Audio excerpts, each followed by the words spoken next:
Well, good morning on a new season and a new month. And look, we've got some new numbers. These have to do with manufacturing. Later today, the national report from the Institute for Supply Management, that's released, and that comes on the heels of the monthly MNI Chicago report from MNI Indicators. This is a closely watched indicator of U.S. economic activity, and it boils down to one number, and if it's above 50, well, we've got an expanding economy. And it turns out for August, it's 53, up 0.7% from July.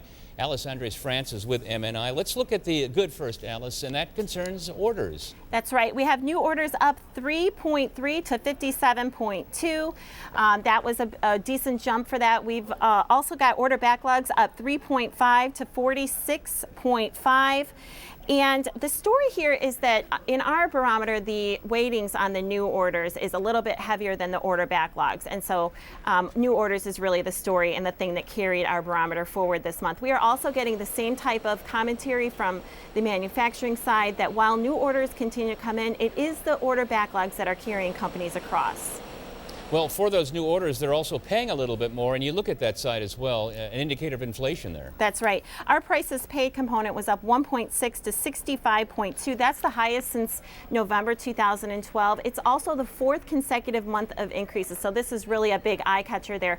We're hearing price increases across the board. We're hearing that suppliers are absolutely insistent on passing these prices across. We're hearing it in the corrugated space, chemicals, plastics, education, food, lots of things rising. I look at the numbers here, and you look at lead times. Tell us what you see there. Well, we're seeing lead times lengthen out. Back in June, we had lead times really, really short, but we're seeing those extend out a bit, and that is certainly adding to the backlog. And the reason is that production material, the lead times for purchasing production material has lengthened out quite a bit.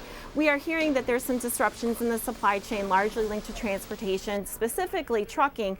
We're hearing that there's not a whole lot of excess capacity there, a lot of job retirements by the truck drivers.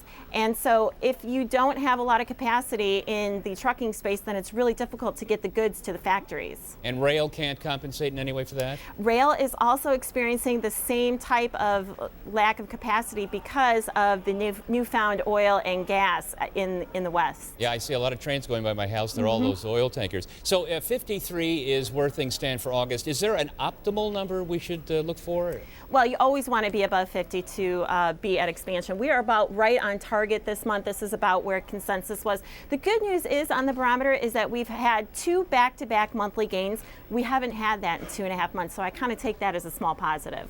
All right, Alice, thank you so much.